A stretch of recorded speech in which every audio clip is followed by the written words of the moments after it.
दोस्तों, राजनीति में कब क्या हो जाए कुछ कहा नहीं जा सकता। कोई प्रिडिक्शन किसी नेता को लेकर कोई भी नहीं कर सकता है। अब संजय निषाद को ही देखिए, परसों क्या कह रहे थे, कल क्या कह रहे थे और आज क्या कह रहे हैं, कितना फर्क आ गया है उनकी बातों में। परसों भारतीय जनता पार्टी पर ठीकरा फोड़ रहे थे, कल धमकी दे रहे थे सीधे सीधे, और आज सीधे पाकिस्तान की बातें कर रहे हैं। पाकिस्तान में जो भेजने वाले कांग्रेसी लोग हैं वो मुसलमान भी इसी देश के नागरिक हैं।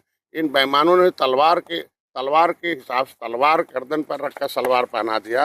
ये धर्म परिवर्तन किया गया है। आज पाकिस्तान में कैसे और रो रहे हैं, वहाँ शिक्षा, स्वास्थ्य, रोजगार की कमी है। अब वहाँ के लोग कह रहे हैं हमें भारत का वो बाउंड्री तोड़ दिया जाए, भारत के लोग बहुत अच्छे हैं। ये डबल की इंजन की सरकार है। ये भारत एक जो है एक इकोनॉमिक ग्रोथ में सबसे दुनिया में तेज गति से बढ़ने वाला देश है। सम्मान की गति में, सांस्कृतिक गति में, हर क्षेत्र में मोदी ने और पहचान बनाई। उत्तर प्रदेश की योगी ने पहचान बनाई है। अर्थव्यवस्था नहीं रहेगा, कोई व्यवस्था नहीं होगा। ये बेईमान लोग हैं जो अर्थव्यवस्था को लूटते हैं, चौपट करते हैं। अर्थव्यवस्था पहली बात है, देश की, दुनिया की सारी इकोनॉमिक पॉलिसी इन लोगों ने कोलैप्स कर रखा था, उसको पंग बना दिया था। पढ़ा लिखा आदमी जान लिया, बिना अर्थव्यवस्था के कोई व्यवस्था नहीं हो सकती। तो पाकिस्तान, मुसलमान, धर्म परिवर्तन, ये क्या बातें करने लगे संजय निषाद। 2 दिन पहले तो कह रहे थे कि भारतीय जनता पार्टी से जाकर पूछो कि निषादों को आरक्षण क्यों नहीं दिया गया। मानो संजय निषाद सरकार में मंत्री ना हो, विपक्ष में बैठे हो, इस तरह की वो बातें कर रहे थे। और कल तो उन्होंने भास्कर के इंटरव्यू में कमाल ही कर दिया। उन्होंने सीधे सीधे धमकी दे दी कि आप हमारा मंत्री का पद ले लो, चुनाव में हम सीटें भी नहीं लेंगे, बस निषादों को एससी आरक्षण दे दो। इस तरह की बातें कर रहे थे संजय निषाद। फिर अचानक से पाकिस्तान याद आने लगा। हुआ क्या बाबा ने अंदर ही अंदर कोई खेल खेला है जिससे संजय निषाद के सुर बदल गए हैं, या फिर दिल्ली से कोई संदेश आया है? आखिरकार हुआ क्या है संजय निषाद के साथ में जो उनके सुर बदले बदले दिखाई दे रहे हैं? संजय निषाद तो बिल्कुल एग्रेसिव मोड में नजर आ रहे थे, और चुनाव से पहले जिस तरह की वो बातें कर रहे थे, लग रहा था कि सरकार पर दबाव बनाने की कोशिश कर रहे हैं। मुकेश सहनी भी पूरे सीन में नजर आ रहे हैं। वो तो सीधे सीधे संजय निषाद को धमकी दे रहे थे कि 6 महीने में आरक्षण दिलवाओ, नहीं तो पद छोड़कर चले जाओ, गठबंधन तोड़ दो। और उसी दबाव में संजय निषाद कहीं ना कहीं जो बयानबाजी कर रहे थे उसको देखा जा रहा था। लेकिन अब उससे इतर वो नई बातें करने लगे हैं। उत्तर प्रदेश का चुनाव आ रहा है, हिंदू मुसलमान तो होना ही है क्योंकि भारतीय जनता पार्टी इसी में एक्सपर्ट है। अगर वो विकास को लेकर चुनाव में उतरेगी, धर्म को लेकर चुनाव में उतरेगी, तो फिर कुछ कर तोड़ ही ना पाएगी, क्योंकि विकास में तो गड्ढे हुए जा रहे हैं, और धर्म, राम मंदिर का हाल तो हम देख ही रहे हैं किस तरह से चंदा चोरी हुई है, तमाम चीजें हैं। लेकिन एनडीए के जो सहयोगी हैं, जो छोटे दल हैं, वो जिस तरह का प्रेशर डाल रहे थे, क्या भारतीय जनता पार्टी ने उसे भी सेटल कर लिया है? ये दिखाई दे रहा है। संजय निषाद जिस तरह की बातें कह रहे हैं उससे तो कमोबेश यही मालूम पड़ता है। पाकिस्तान में जो भेजने वाले कांग्रेसी लोग हैं वो मुसलमान भी इसी देश के नागरिक हैं। इन बेईमानों ने तलवार के हिसाब से तलवार गर्दन पर रखकर सलवार पहना दिया। ये धर्म परिवर्तन किया गया है। आज पाकिस्तान में कैसे और रो रहे हैं, वहाँ शिक्षा, स्वास्थ्य, रोजगार की कमी है। अब वहाँ के लोग कह रहे हैं हमें भारत का वो बाउंड्री तोड़ दिया जाए, भारत के लोग बहुत अच्छे हैं। ये डबल की इंजन की सरकार है। ये भारत एक जो है एक इकोनॉमिक ग्रोथ में सबसे दुनिया में तेज गति से बढ़ने वाला देश है। सम्मान की गति में, सांस्कृतिक गति में, हर क्षेत्र में मोदी ने और पहचान बनाई। उत्तर प्रदेश की योगी ने पहचान बनाई है। अर्थव्यवस्था नहीं रहेगा, कोई व्यवस्था नहीं होगा। ये बेईमान लोग हैं जो अर्थव्यवस्था को लूटते हैं, चौपट करते हैं। अर्थव्यवस्था पहली बात है, देश की, दुनिया की सारी इकोनॉमिक पॉलिसी इन लोगों ने कोलैप्स कर रखा था, उसको पंग बना दिया था।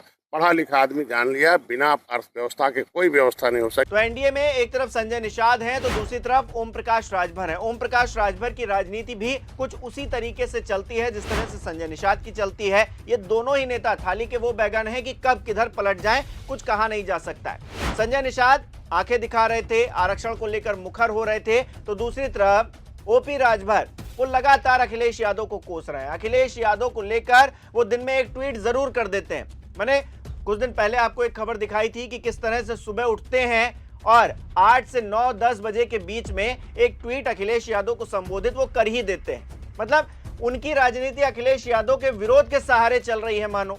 मतलब मंत्री हैं, अपने समाज के लिए क्या कर रहे हैं, अपने समाज के लिए जिस न्याय की लड़ाई को वो विपक्ष में रहते हुए लड़ रहे थे या फिर दूसरे दलों में साथ में रहकर लड़ रहे थे, अब वो लड़ाई कहीं पीछे छूट गई है। अब उनकी लड़ाई सिर्फ अखिलेश यादव से है कि अखिलेश यादव कौन से चार्टर्ड विमान में घूमते हैं, अखिलेश यादव MY समीकरण कौन सा साधते हैं, अखिलेश यादव यहां जा रहे हैं, अखिलेश यादव ये कह रहे हैं, वो PDA कह रहे हैं तो ये PDA की नई परिभाषा को गढ़ देंगे। मतलब यही चल रहा है।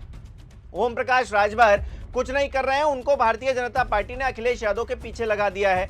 लेकिन संजय निषाद, उनको किसके पीछे लगाया है? क्या उनको भी किसी और काम में लगा दिया गया है? उनको कहा गया है कि आप हिंदू मुसलमान करो, बाकी चीजें भूल जाओ, क्योंकि अगर आप हम पर कीचड़ उछालोगे तो आप भी चुनाव में कहीं ना कहीं शिकस्त खा जाओगे, क्योंकि हमारे सहारे ही आपकी नैया आगे बढ़ रही है। तो ऐसे में उस नैया में छेद करने की कोई जरूरत नहीं है। तो संजय निषाद को शायद ये संदेश दे दिया गया है और ओम प्रकाश राजभर को अखिलेश यादव के पीछे लगा दिया गया है। ये दोनों ही नेता अपने काम में लगे हुए हैं और भारतीय जनता पार्टी चैन की बंसी बजा रही है। भारतीय जनता पार्टी को पता है कि जो छोटे दल हैं ये अगर आग दिखाएंगे भी तो सीटों को लेकर दिखाएंगे, और सीटों को लेकर भी वो उतना प्रेशर नहीं डाल पाएंगे।